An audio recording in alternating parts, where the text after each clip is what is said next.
So when I was in high school, during my last 2 years, I chose to study art and design. I also wanted to do media studies and ICT, but that year the education system was pushing the English Baccalaureate, which basically meant that I was forced to take geography and French instead. So thanks for that, school. But hey, at least I can tell you how an oxbow lake is formed. But yeah, I did art because I like drawing, and sometime during high school I figured out I was pretty good at drawing from photographs. But I like to do other stuff too. I wasn't that good at it, but I really enjoyed making sculptures with a material called mud rock. For one of the projects I made a sculpture of a stool that looked like a tree stump, because it was like a nature themed project, and I loved the way it turned out.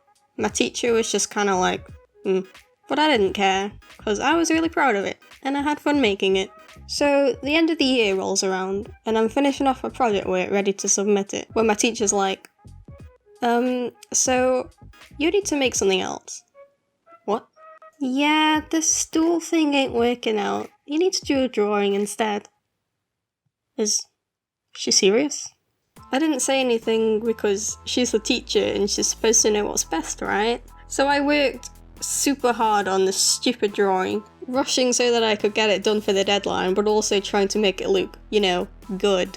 And this was literally on the deadline day. Couple of hours before everything had to be submitted. Yeah, this project you worked really hard on, yeah, just throw it in the bin and start from scratch. I was also really tired of drawing at this point because I did it in the last project. I completely understand that my teacher just wanted me to get the best mark that I could, but it kind of messed up my perception of art as a whole. Fast forward to college and I take an art class again. And I don't know if it's different depending on the area or country or whatever, but the first year was heavily focused on experimentation. I was not happy. Why am I being told to take photographs, make collages, and sew? I don't do these things. I draw, that's all. That's all I'm good at. How am I supposed to get a good grade if all my work looks like a child made it?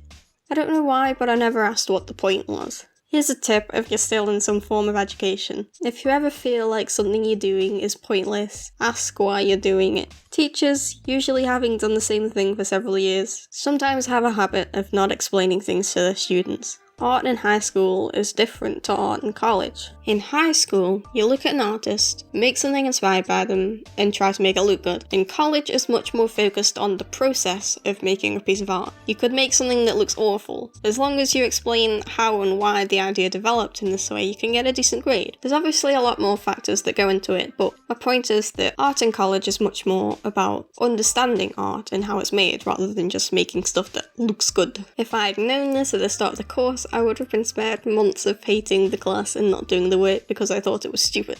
I'm not blaming the teacher for not telling me though. I take full responsibility for just sitting there and being annoyed that they weren't fixing the problem that they had no idea was even a problem.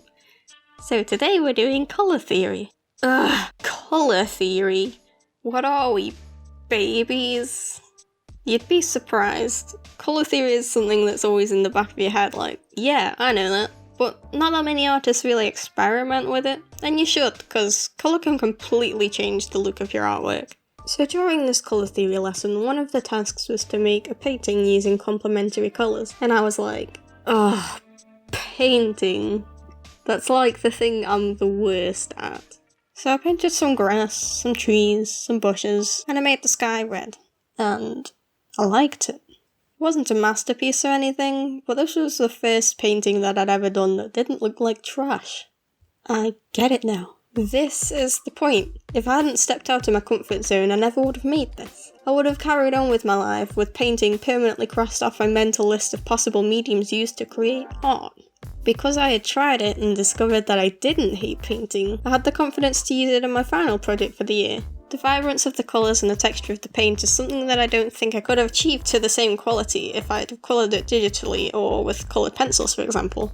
So, if you are creative in any way, music, writing, making videos, whatever you do, experiment. Try a different instrument, a different genre, or a different way of editing. It doesn't even have to be within the same field. If you're an artist and always wanted to learn to play the flute or something, even if you find out that you don't like it, you still had the experience, and that might influence you to create a music-inspired piece of artwork. If anything at all interests you, even a little bit, just try it. Trust me. I can't express enough how important experimentation is. Yes, it's good to try to perfect your craft, but everyone should set aside time every so often just to try a bunch of different things.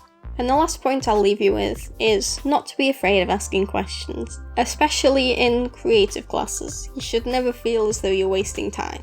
Don't hesitate to ask your teacher why you're doing something. It's their job to answer questions and help you learn, and learning is very important. So I hope my story helps you in some way.